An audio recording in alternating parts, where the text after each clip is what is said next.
Colorado State Patrol is putting out a warning to be extra careful on the roads after a spike in deadly motorcycle crashes. Now News reporter Brianna Fernandez live right now along I-25. Good morning, Brianna.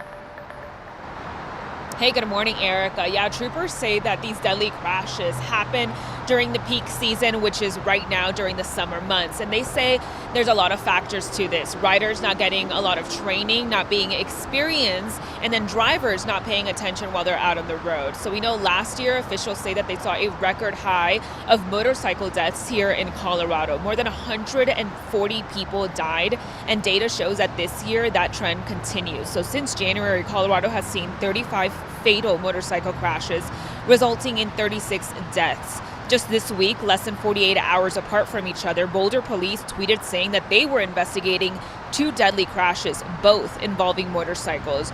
Troopers say to help avoid crashes, you should just drive safe, slow down, and stay in your own lane. Other times we have it to where they're drifting or they're going too fast to begin with, and they're just taking up both lanes.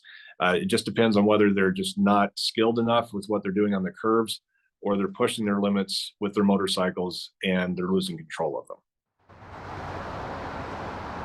Troopers say that riders should also check their surroundings and not be so close to a car where they can't see you from their blind spot. Corey, Jordan? All right, Brianna, we appreciate that. Thank you. Today, Denver police are trying to help you protect your catalytic converter from getting stolen. The department is partnering with Lincoln Tech to etch an identifier into catalytic converters. Police say this is one way to deter theft and can also help you track your catalytic converter if it is stolen. You can register now for free, then the event is tomorrow. You can also register right now for etching in Boulder and Lakewood. You can find all the information at lockdownyourcar.org. This morning, Denver Mayor Mike Johnston is planning to give an update on the homelessness emergency in the city. Johnston says he plans to get 1,000 people off the streets by the end of the year. The mayor's point person on homelessness says half of those people can go into existing housing. The rest will have to move into new options like converted hotels or tiny home villages. Johnston's administration is still doing sweeps when there's some kind of public health risk. He says they're still working on finding permanent housing to help people after sweeps happen. We can expect to hear more from the mayor today at 11 o'clock.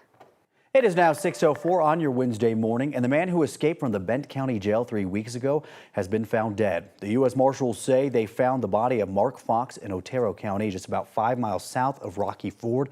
They say someone found his body in an empty farmhouse about 30 miles west of the jail. It took a while to identify Fox because of the condition of the body. The coroner believes he has been dead for a while. They are not sure how he died. The coroner is doing tests right now. Investigators say there are no obvious signs of foul play. Fox escaped with 3 others. 2 were found and arrested. Another was also found dead a day after their escape. He died of a possible overdose. Well, pregnant women who face jail time in Colorado may not have to be behind bars. So, new law now in effect encourages judges to find alternatives. Yeah, this comes after a woman gave birth inside the Denver County Jail. We do want to warn you, this may be difficult to watch. Back in 2018, Diana Sanchez was in jail for what her attorneys called a non-violent crime. She had to give birth inside her cell. The incident started a lawsuit that has since been settled. Her attorney hopes the new law will prevent this from happening again. She was provided no medical care whatsoever for hours and hours and hours of laboring by herself. Illustrates just why it's so important that women and people who are pregnant are not incarcerated. The law encourages courts to offer alternative sentencing and bond amounts for defendants who are pregnant and pose no risk to the public. The law does not mandate judges to offer alternative sentencing. And this law isn't just for pregnant women facing jail time, but those in postpartum as well. Police say the man accused of shooting and killing his ex-wife's boyfriend at a trampoline park in Maryland drove there from Colorado. Police say 30-year-old Quentin Walker was visiting his daughter at the Sky Zone in Timonium, which is a suburb of Baltimore. He is accused of getting in a fight with his wife's boyfriend, shooting every round in his gun at him, then running away. The boyfriend went to the hospital where he later died. Police say Walker turned himself in about 2 hours later. Court records show that Walker has a home in Denver. He is being held without bail, in the Baltimore County Jail. Former President Donald Trump and 18 others have just 9 days to surrender after being indicted in Georgia. It's tied to their efforts to overturn the 2020 election. And now the local sheriff's office says that he's expecting them to surrender at the jail, not the courthouse. A new statement from the sheriff says Trump and everyone else named in this indictment will be booked at the Wright Street jail, and they'll be processed just like anyone else. No word yet from Trump's team on when he's planning to surrender. One of the people named in that indictment is Trump's former chief of staff, Mark Meadows. Now Meadows says he wants the charges moved to federal court instead.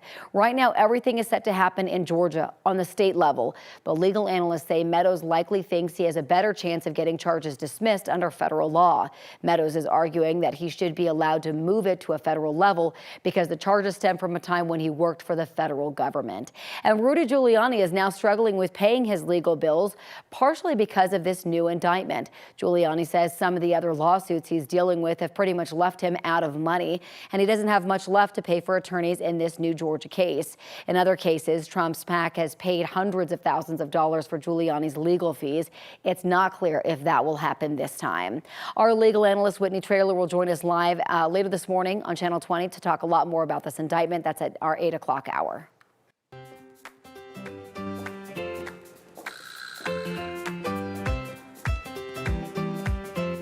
Denver's health department wants to spend more than $800,000 to help schools address their students' mental health. Health leaders say that students have been struggling more with their mental health since the start of the pandemic. The plan is to use federal funding to put liaisons in 8 schools across Denver. Those liaisons will work to find out exactly what students and families need and connect kids with resources like therapy, grief counseling, or even housing. They hope this will help students focus more on their education and ultimately keep kids safe.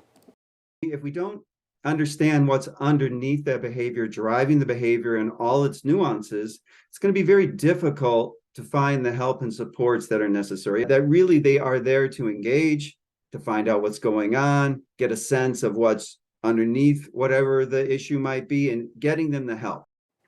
So the goal was to start the program this month, but the Department of Health and DPS still need to agree on a contract. City Council also needs to approve the funding. Well, there's no going back to school if there are no teachers. Right, a school in Jefferson County had to cancel preschool on the first day of school because it just didn't have enough teachers. So we're like, oh, what are we going to do with her now? Chrissy McLean was ready to take her 3-year-old daughter to her first day at Seacrest Elementary in Arvada. They signed up for the state's universal pre-K program and got her a spot at her brother's school. Then she got an email a couple days ago saying Seacrest had, quote, unforeseen staffing challenges and had to delay its opening. Jeffco Public Schools is hoping to hire people in time to open a week from today. Chipotle is giving out $100,000 in school supplies to teachers. You have to nominate teachers for them to be eligible. Then Chipotle will randomly choose more than 350 of them to get supplies like notebooks, pencils, pens, and some other things for their classrooms. All K through 12 teachers are eligible. You can nominate them at chipotle.com/teachers until Friday. And one thing you want to know about the weather, how about a detailed look at your weekend? Saturday, 92 degrees, could see an isolated storm as the heat goes on. Sunday, more of the same. Partly sunny skies, we're at 93.